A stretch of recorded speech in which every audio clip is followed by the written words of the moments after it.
Ladies and gentlemen, welcome to the very first episode of Incognito, hereby known as The Eye. I am your host, The Eye. Welcome to today's first show where you can expect no frills, no nonsense, just real news and information. Just your straightforward take on stories that are making waves in conservative spaces, delivering the facts without the frenzy. Today we'll cover 6 short topics, from policy battles to those eyebrow-raising theories that have folks chatting. So let's dive in, keeping it real and balanced. President Trump's push to nationalize voting standards is gaining traction among Republicans, with the House passing a bill requiring proof of citizenship for federal elections. Conservatives hail this as a vital step to combat voter fraud, especially after ongoing debates about non-citizen voting in past cycles. Critics call it suppression, but right-leaning voices argue it's about restoring trust in the system, preventing what they see as democratic loopholes that could sway tight races. The Trump administration is close to a major win in dismantling Obama-era climate regulations, revoking the endangerment finding that justified greenhouse gases. For conservatives, this rollback means freeing up American industry from burdensome EPA mandates, boosting energy independence, and jobs in fossil fuels. It's framed as correcting overreach, with allies pointing to years of activism finally paying off against what they view as alarmist environmental policies. In other news, tensions are rising within the GOP over trade, as the House voted to end tariffs on Canada, defying Trump's stance. Right-leaning supporters of the president see this as a betrayal of America First principles, arguing tariffs protect U.S. workers from unfair competition.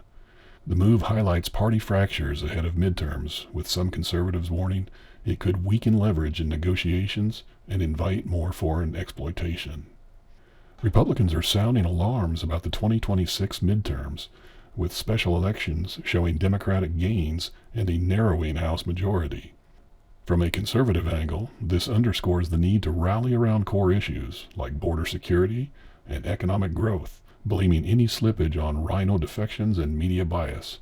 It's a call to action, emphasizing that strong turnout could flip the script despite the warning signs. There is conspiracy buzz building around the FBI's raid on a Georgia elections office, reviving 2020 election skepticism. Right-leaning commentators suggest it's part of a pattern where federal agencies target conservatives, potentially setting up interference in upcoming votes. Without going full tinfoil hat, it's fueling discussions on election integrity and whether the deep state is meddling to undermine Trump allies. Whispers of foreign influence in right-wing media have surfaced, with allegations that some influencers were unwittingly tied to Russian operations. Conservatives view this as a possible smear tactic by the left to discredit voices challenging narratives on issues like Ukraine aid or social justice. Its semi-conspiracy angle on how global actors might exploit divisions, prompting calls for vigilance without outright accusing anyone. I'm going to leave you with a final story that's something special. It's something that we are going to have continuing episodes on. With President Trump's release of the remaining classified JFK assassination documents, right-leaning circles are abuzz over the evidence suggesting that CIA involvement in the 1963 killing of President Kennedy, framing it as a deep state hit on an anti-establishment leader stained by events like the Bay of Pigs. Our fellow conservatives see this as a validation of long-held suspicions about government overreach and cover-ups, tying into modern distrust of federal agencies. But my friends, this is just the beginning. Stay tuned for our upcoming deep dive series on historical conspiracies.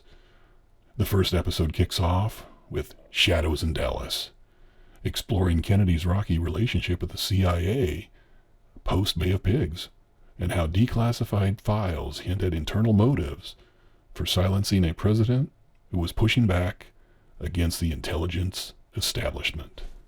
That's your information bites to chew on today on this very first show. Stay sharp, question everything reasonably. Until next time, this is The Eye with your host, The Eye, signing off.